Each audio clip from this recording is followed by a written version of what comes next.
Bismillahirrahmanirrahim. Assalamualaikum warahmatullahi wabarakatuh. Pada malam hari ini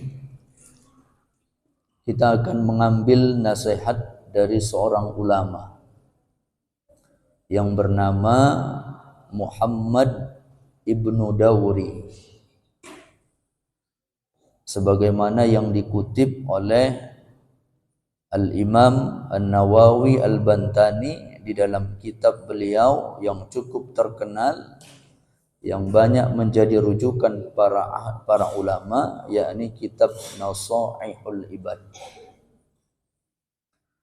Di dalam kitab tersebut Muhammad Ibnu Dawri, seorang ulama, mengatakan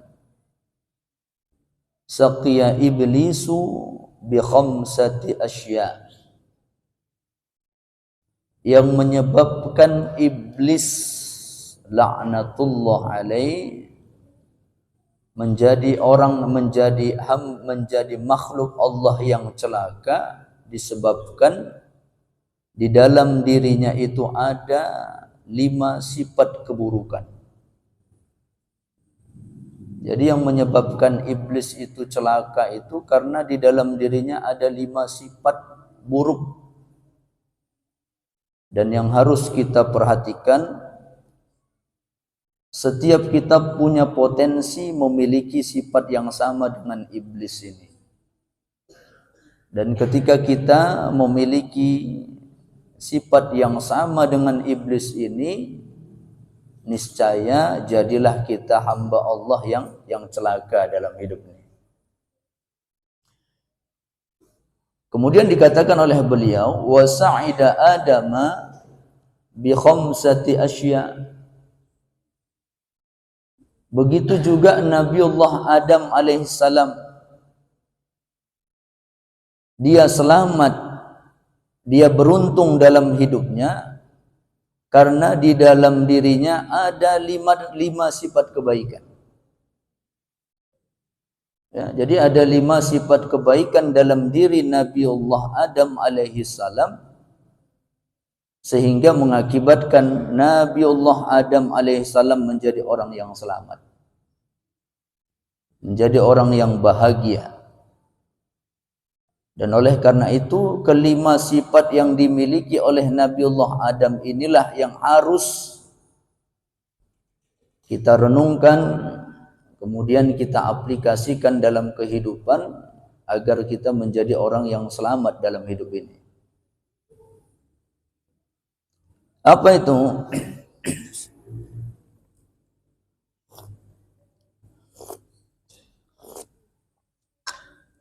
Yang pertama, sifat iblis adalah lam yaqirra bidzambi. Sifat iblis itu tidak pernah mengakui dosa yang pernah dia lakukan. Ini sifat iblis, Pak. Iblis itu adalah makhluk Allah yang tidak pernah mengakui dosa yang pernah ia lakukan. Ini bisa kita lihat di dalam surah Al-A'raf ayat 12. Allah Subhanahu wa taala ketika bertanya kepada iblis, ma mana'aka alla tasjud iz amartuk.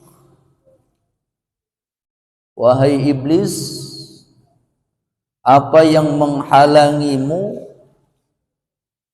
untuk tidak sujud kepada Nabiullah Adam alaihissalam? Iz amartuk, ketika aku perintahkan, kata Allah. Maka dengan mantapnya, apa kata iblis? Ana khairum minhu. Ya Allah, aku itu lebih baik daripada Nabiullah Adam. Khalaqtani min nar wa khalaqtahu min tin. Karena penciptaan aku dari api, sedangkan penciptaan Adam dari tanah. Jadi iblis ini sampai hari kiamat tidak mengakui bahwasanya kesalahan yang dia lakukan adalah bentuk pengingkarannya kepada Allah. Iblis lupa bahwasanya yang memerintahkan dia untuk sujud kepada Nabi Allah Adam itu adalah Allah Subhanahu wa taala. Ini yang dilupakan oleh iblis. Dia hanya memikirkan bahwasanya dirinya lebih mulia daripada Adam, dirinya lebih senior daripada Adam, dirinya lebih baik daripada Nabi Allah Adam. Tapi dia lupa bahwasanya perintah sujud itu adalah perintahnya Allah. Ya, perintahnya Allah. Jadi iblis itu tak pernah mengaku dengan dosa yang pernah dia buat. Sebaliknya Nabiullah Adam, yang menyebabkan Nabiullah Adam ini selamat apa? Aqarra bidzambi.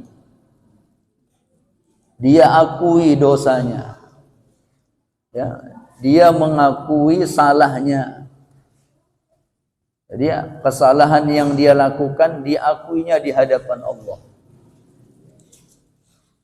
Maka doa yang diucapkan oleh Nabiullah Adam apa katanya? Rabbana zalamna.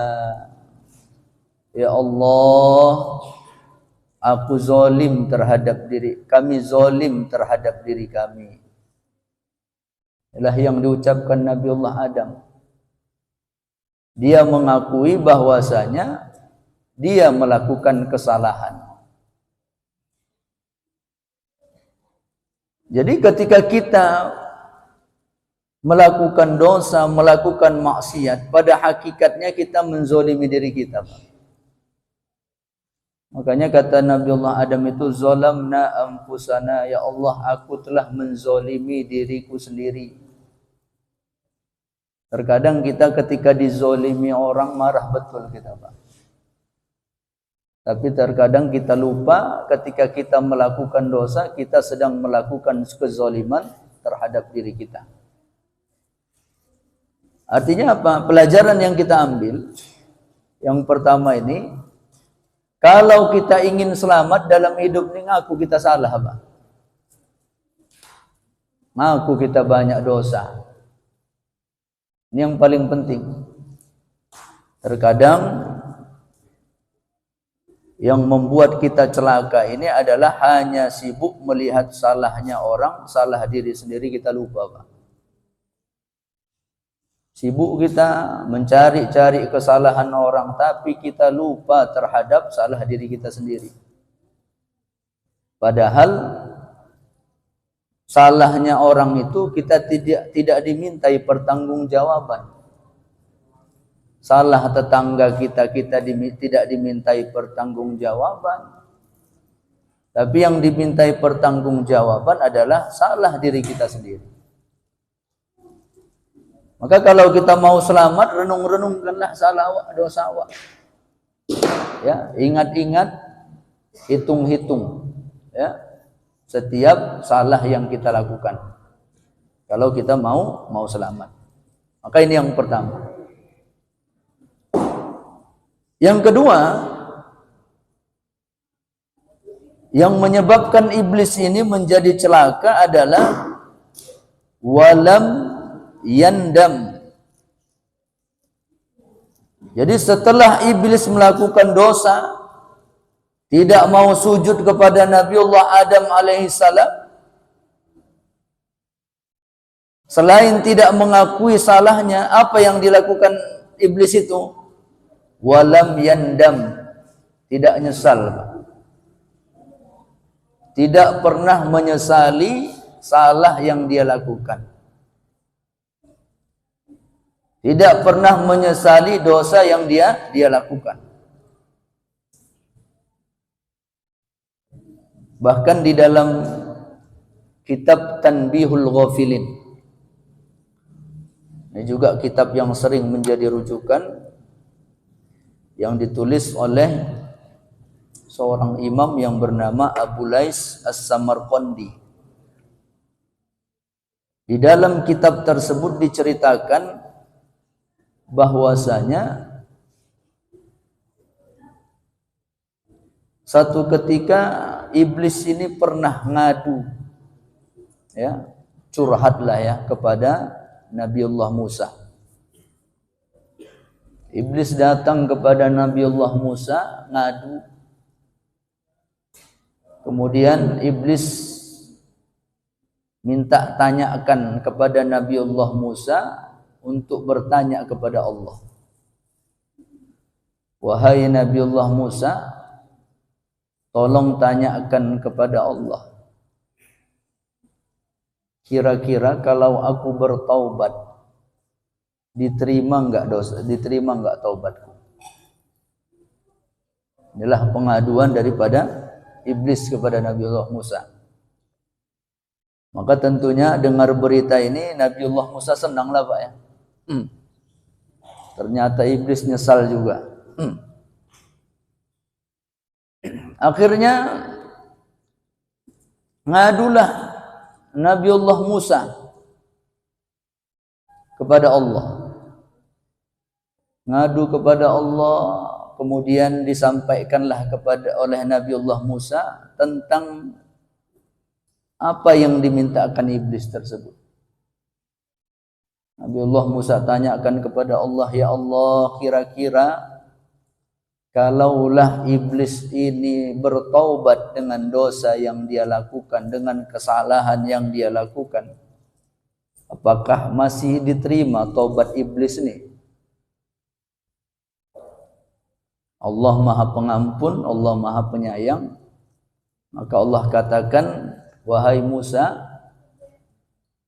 kalau iblis memang betul-betul ingin bertaubat atas kesalahan yang dia lakukan, maka aku akan terima taubatnya.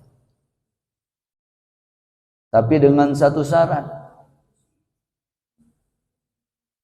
Dia datang ke kuburan Nabiullah Adam, kemudian sujud kepada Nabiullah Adam. Kan salah iblis ini Pak ya.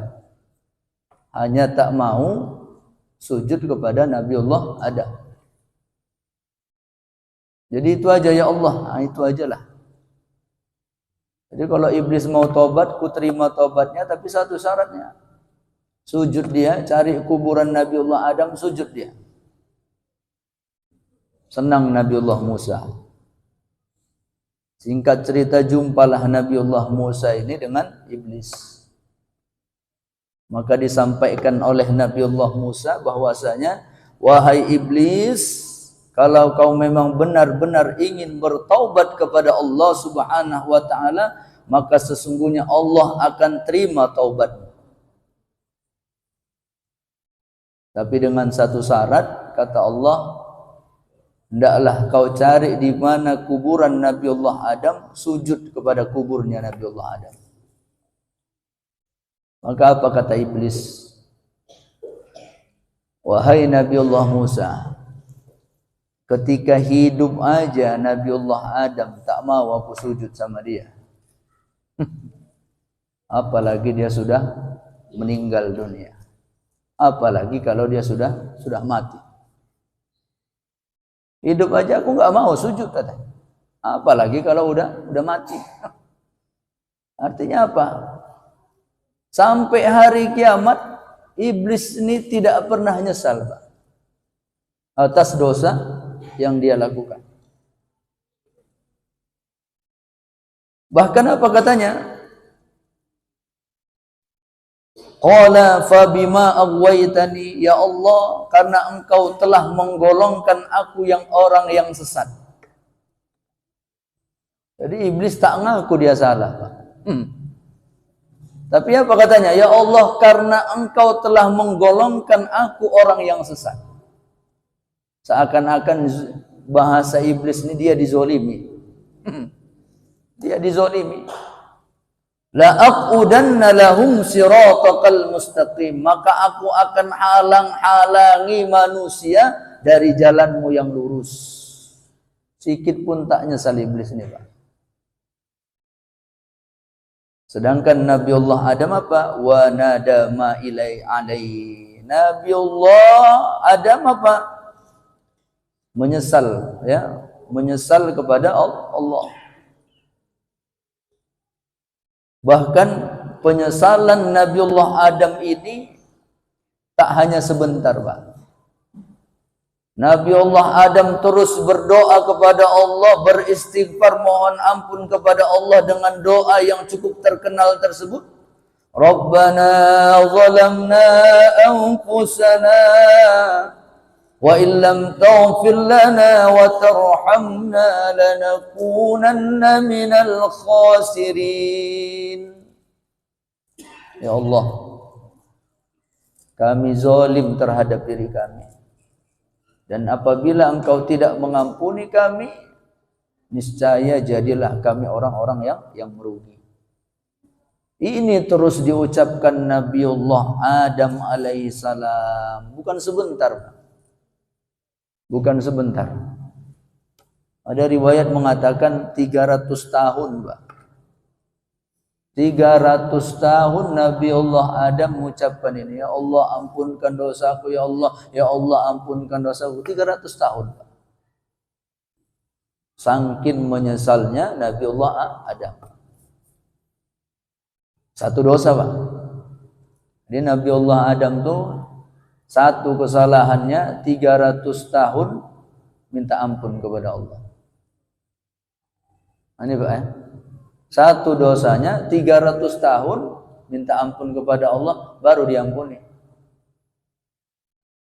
Jadi terkadang jangan terlalu percaya diri awak, sekali istighfar diampunilah dosa awak itu, Pak, ya. Maka oleh karena itu perbanyak istighfar nih, Pak.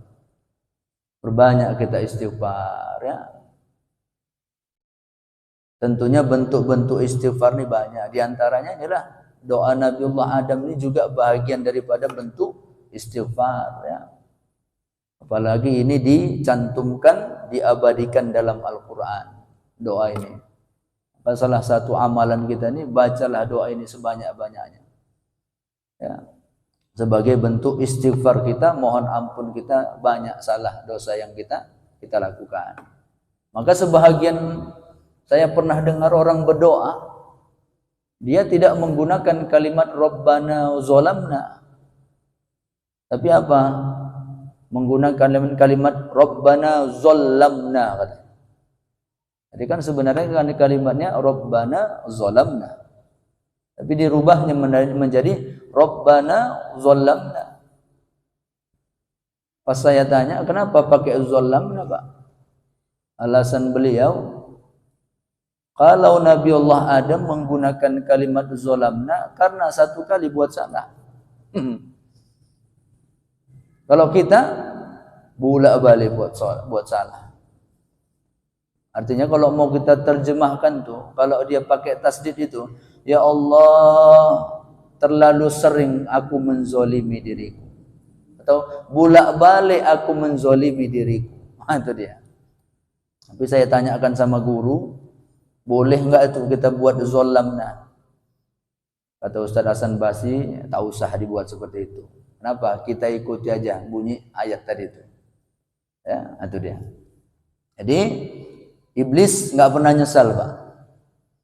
Ya, enggak pernah netes air mata. Maka kita nih perlu sekali-sekali meneteslah air mata kita untuk mengingat dosa kesalahan yang kita lakukan. Itu dia. Kemudian yang ketiga, yang menyebabkan iblis ini menjadi celaka adalah walam yalum nafsahu. Tak pernah menyalahkan dirinya. Jadi iblis ini dia buat dosa tapi bukan menyalahkan dirinya, Pak. Menyalahkan Nabiullah Adam. Ini gara-gara Adam nih gitu ya. Ini gara-gara Nabiullah Adam nih aku kayak gini, diusir oleh Allah Subhanahu wa taala, digolongkan orang yang sesat gara-gara Adam. Maka saking bencinya lah iblis kepada Nabiullah Adam. Maka di dalam Al-Quran, begitulah tekad iblis. Apa kata iblis? Summa la'atiyannahum min baini aydihim. Karena dendamnya lah iblis kepada Nabi Allah Adam, maka iblis bersumpah, aku akan goda manusia itu min baini aydihim, dari hadapan manusia. Kata Imam Ibnu Katsir, artinya apa? Iblis akan tanamkan dalam diri manusia itu ragu dengan kehidupan akhirat, Pak. Kalau kita yakin dengan kehidupan akhirat, tak mungkin kita melakukan maksiat, Pak. Maka iblis tanamkan dalam diri kita keraguan akan adanya kehidupan akhirat, kata Imam Ibnu Katsir. Wa min khalfihim, dan dari belakang manusia. Artinya apa? Iblis goda manusia supaya apa? Manusia itu terlalu cinta kepada dunia, Pak.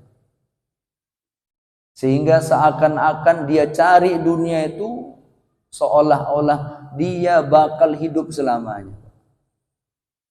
Dia tinggalkan ibadah hanya mencari dunia. Seakan dunia ini adalah tujuan hidupnya.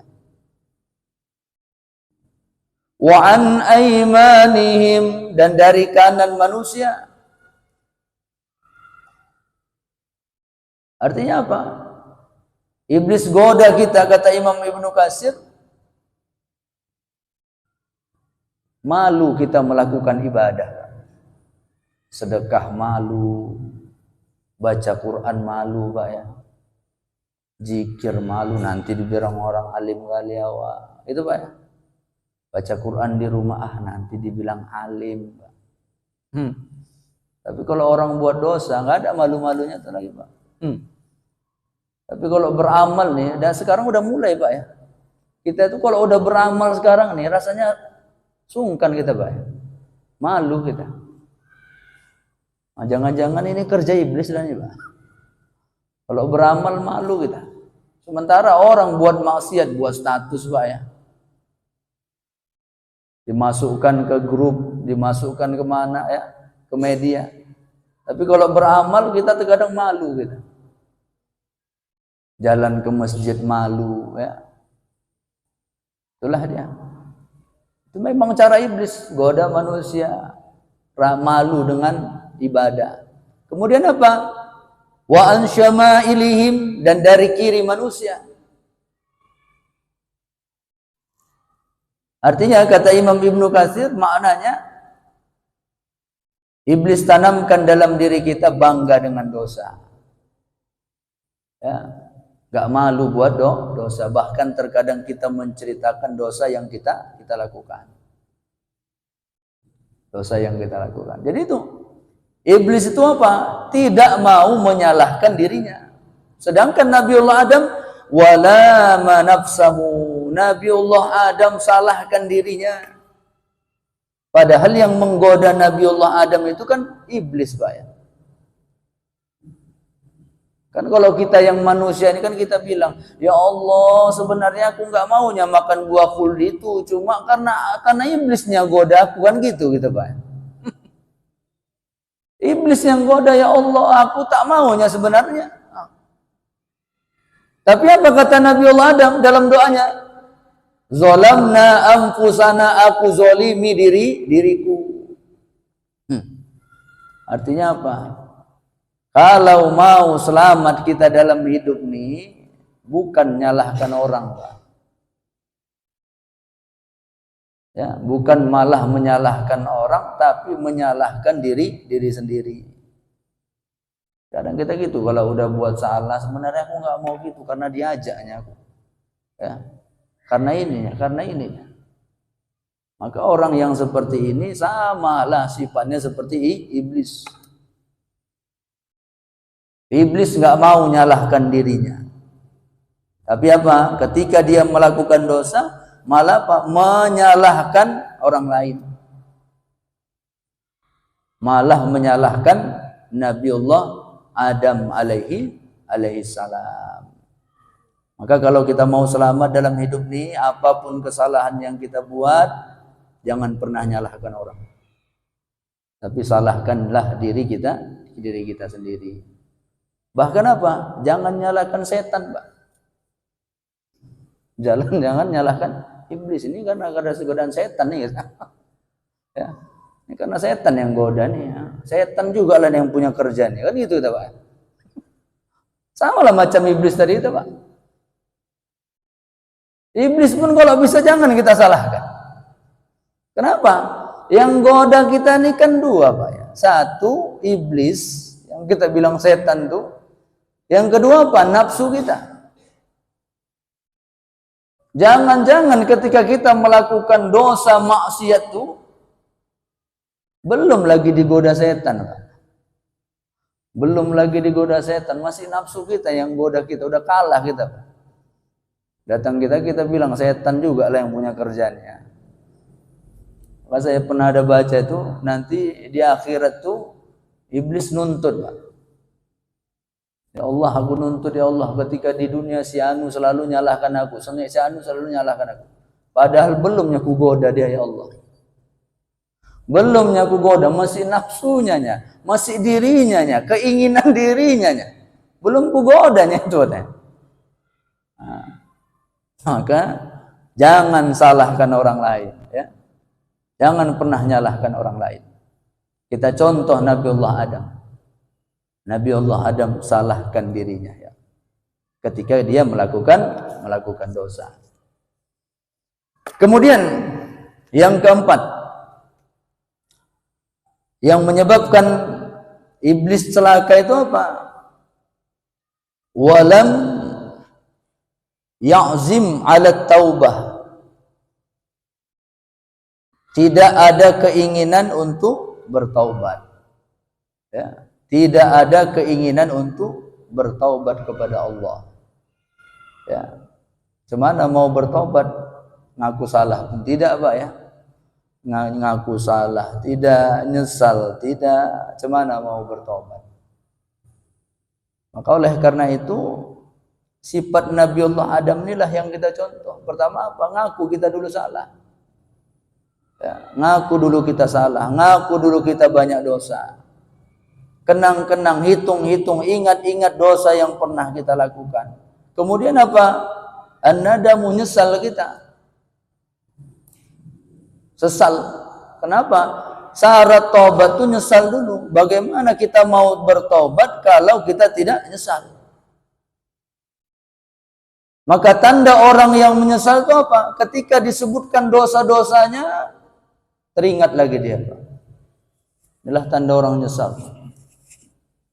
Ketika disampaikan nasihat, disampaikan tausiah, kajian-kajian agama yang mungkin menyinggung perbuatan yang dulu pernah dia lakukan, teringat dia tuh. Kemudian apa? Kalau bisa netes air matanya. Kemudian apa? Kalau ngingat-ngingatnya malu kita. Malu kita. Dulu ada tempat yang sering kita datangi, tempat maksiat, ngelewatinya pun gimana, Pak ya? Gak enak hati kita terima. Bukan malah diceritakan. Itulah kajian kita yang lalu.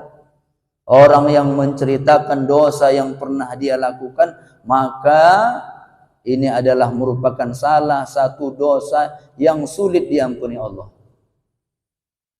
Jadi kalau ada dosa yang pernah kita buat, jangan ceritakan. Kenapa? Jangankan menceritakannya, ketika diingatkan kita dengan dosa itu, nggak enak hati kita tuh. Ya Allah, itulah yang kubuat dulu. Apalagi sampai menceritakan dosa yang pernah kita lakukan. Jadi iblis itu apa? Tidak ada berazam keinginan untuk bertobat kepada Allah. Walaupun iblis ini Allah kasih tangguh sampai hari kiamat. Allah panjangkan umurnya sampai hari kiamat. Ya. Jadi iblis tak mau bertobat kepada Allah. Sedangkan Nabiullah Adam wa asra'a fit taubah. Nabi Allah Adam begitu dia melakukan dosa, kesalahan yang dia lakukan, segera dia bertaubat kepada Allah. Ya, segera dia bertaubat kepada Allah. Minimal ya, kalau kita ini istighfarlah kita, Pak. Ya, istighfar kita kepada Allah. Sebagaimana dalam sebuah hadis dikatakan, ketika seseorang melakukan dosa atau maksiat, ternyata malaikat tak langsung tulis itu, Pak. Beda kalau kita beramal, Pak. Kalau kita beramal, ada aja keinginan kita beramal, udah tercatat itu amal. Ada keinginan, nanti siap sholat maghrib baca Quran aku. Nggak jadi baca Quran, Pak. Nggak jadi baca Quran, tapi niat kita itu, niat soleh kita itu udah dicatat. Makanya ada orang hidupnya itu, amalnya itu modal niat aja lah, Pak. Nanti malam sholat tahajud, tak pernah sholat tahajud ya, Pak. Maka begitu dibuka nanti catatannya, oh Bapak ini modal niat aja nih, Pak. Tapi udah dicatat ya, Pak. Ya, modalnya catat apa ya, niat aja lah. Tapi kalau maksiat yang kita lakukan, dalam riwayat tadi dikatakan apa? Ketika seseorang melakukan maksiat, maka malaikat tak langsung catat. Ditangguhkan sampai apa? Saatan, 1 jam. Ada yang mengatakan 1 jam. Dibiarkan dulu. Supaya apa? Malaikat tadi berharap mudah-mudahan bertobatlah orangnya. Ya. Segera istighfar. Cepat istighfarlah. Istighfar, mohon ampun kepada Allah. Kalau dia istighfar, nggak jadi dicatat. Nah, tapi kalau tak istighfar, ya dicatatlah. Begitulah sayangnya Allah tuh, Pak. Jadi kalau kita buat maksiat, buat dosa, nggak langsung dicatat, dibiarkan dulu. Ya. Kalau dia istighfar, tak jadi dicatat, menyesali dosa yang dia lakukan. Maka Nabi Allah Adam begitu diusir dari surganya Allah, langsung dia mengucap Rabbana zalamna. Segera dia bertaubat kepada Allah. Kemudian yang terakhir, yang kelima, sifat iblis itu apa? Wa qanata mir rahmatillah. Iblis ini apa?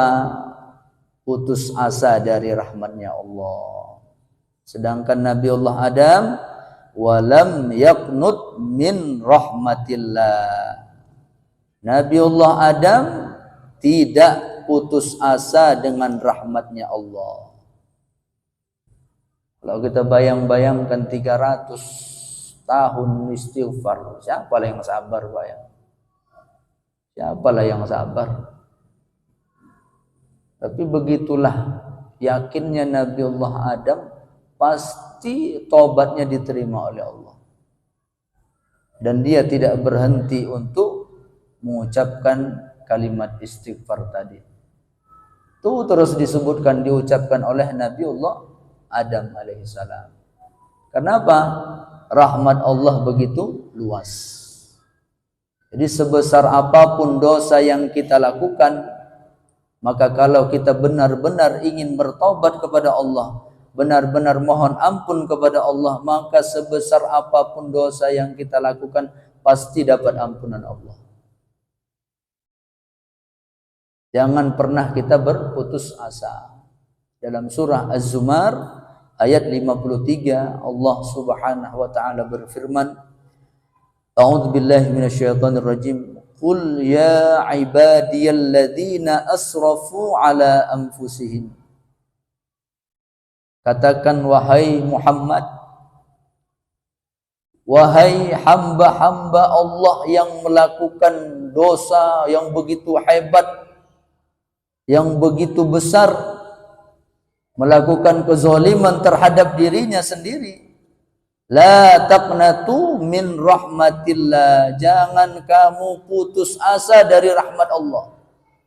Innallaha yaghfirudz dzunuba jami'a.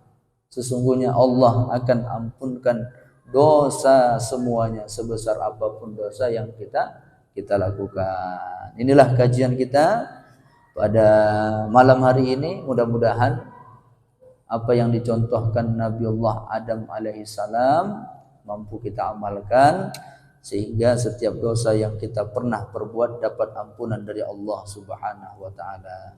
Demikian yang dapat kami sampaikan, lebih dan kurang mohon maaf. Billahi taufiq wal hidayah.